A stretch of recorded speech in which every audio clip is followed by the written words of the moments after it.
50 seat नहीं आते, क्योंकि चारों तरफ से बीजेपी घिना चुका है।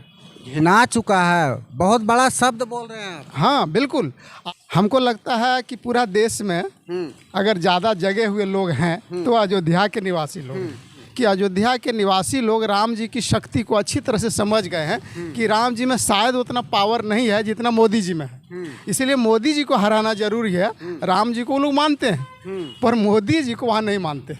नमस्कार, आप देख रहे हैं एचपी न्यूज़ और इस वक्त हम मौजूद हैं देवघर में बाबा साहब अम्बेडकर के जहां प्रतिमा है उस चौक पर हैं। और यहां देख सकते हैं बाबा साहब का नाम पर यहाँ लाइब्रेरी भी चलाया जाता है। और यहाँ अभी हम इनसे बात करेंगे। देखिए बीके आनंद जी हैं, इनसे कुछ चर्चा करेंगे। अभी अयोध्या से मोदी जी अपना सीट जो है हार गए हैं बीजेपी से, और वहाँ जो है कुछ बढ़िया काम किए थे, उसी पर हम चर्चा करेंगे इनसे। अभी सबसे पहले तो सर हमारे चैनल पर आपको स्वागत है। नमस्कार, नमस्कार, आपको भी स्वागत।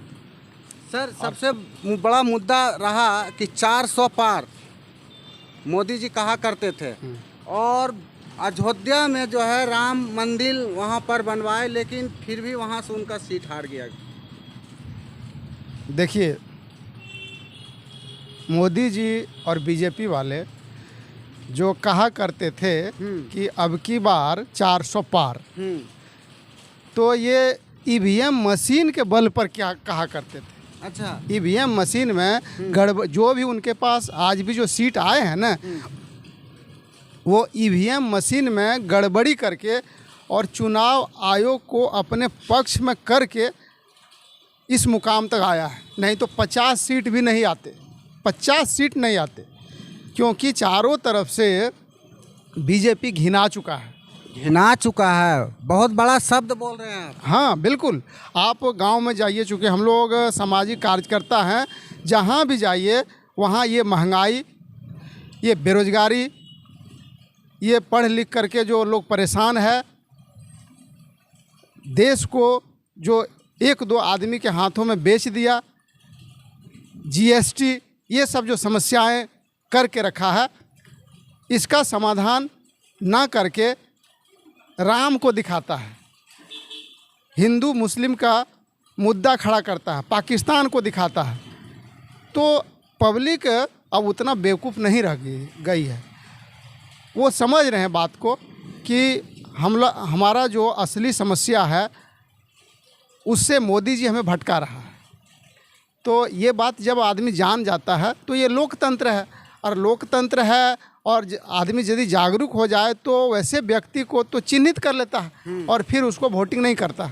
और वही हाल इस बार हुआ। लेकिन ईवीएम मशीन से गड़बड़ी करके 6% 5% करके बढ़ा करके इलेक्शन कमीशन ने और बीजेपी को जीत दिलाई है, जो गठबंधन सरकार है। लेकिन ये भी ज़्यादा दिन तक नहीं चलेगी। जनता अयोध्या का आखिर इतना नाराज क्यों हो जाएगा कि एक का एक जो है धोखा दे देना। हमको लगता है कि पूरा देश में अगर ज़्यादा जगे हुए लोग हैं तो अयोध्या के निवासी लोग हैं, क्योंकि उनको बड़ी नज़दीकी से जानकारी है कि राम हमारी समस्या का समाधान नहीं कर रहे हैं। बेरोजगारी राम जी नहीं ख़त्म कर पा रहे हैं, और शिक्षा राम जी नहीं ख़त्म कर पा रहे हैं। देश जो मोदी जी बेच रहे हैं, बेच दिए, सारा संस्थान बेच दिए हैं, तो राम जी नहीं बैक कर पा रहे हैं। तो इसीलिए हमको लगता है कि अयोध्या के निवासी लोग राम जी की शक्ति को अच्छी तरह से समझ गए हैं कि राम जी में शायद उतना पावर नहीं है जितना मोदी जी में है। इसीलिए मोदी जी को हराना जरूरी है। राम जी को लोग मानते हैं पर मोदी जी को वहाँ नहीं मानते। मोदी जी को नहीं मानते हैं, तो वहाँ तो नारा लगाते थे कि जो राम को लाए हम उनको लाएंगे। नारा लगाने वाला उसका टीम है ना। अच्छा, तो टीम का तो काम ही है, वो तो पैसा लेकर के काम कर रहे हैं, तो वो तो कहेगा ही। लेकिन पब्लिक जिसके पास असली शक्ति है, असली ताकत है, वो तो दिखा दिए ना।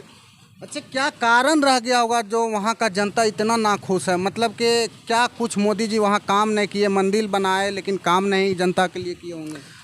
ये तो आप एक जगह का इंडिकेट करके बोल रहे हैं ना। पूरा देश ले लीजिए ना, पिछले बार जितना सीट ये लाया था, चाहे ईवीएम में गड़बड़ी करके। मेन मुद्दा तो अयोध्या है ना, क्योंकि सब जगह से अच्छे जीते, बिहार से जीते, यूपी में उनका गड़बड़ाया। नहीं, हर जगह का उसका वही हाल है। बल्कि अभी एक मुद्दा बनाया गया है विपक्ष और हम लोग सब ये बनाए कि जहाँ राम जी को वो लाए हैं तो राम जी का कृपा उन पर होनी चाहिए, लेकिन क्यों नहीं हुई, जबकि पूरा देश में उनका यही हाल है। और ईवीएम में गड़बड़ी करके इलेक्शन कमीशन को अपने पक्ष में ला करके वो जीते हुए हैं। तो ये तो एक हम लोग तरफ से ना मुद्दा बना रहे हैं कि राम जी को वहाँ लाए तो राम जी उनको क्यों नहीं जिताए, पर पूरा देश में उनका यही हाल है। फिर से तो मोदी जी शपथ ग्रहण ले लिए हैं पीएम का। तो हाँ, आखिर जो भी षड्यंत्र करके लिए हैं, लेकिन ये सरकार जो है, कांसी राम कहा करते थे कि हमें मजबूत सरकार नहीं, हमें मजबूर सरकार चाहिए। ये किसके लिए कहते थे?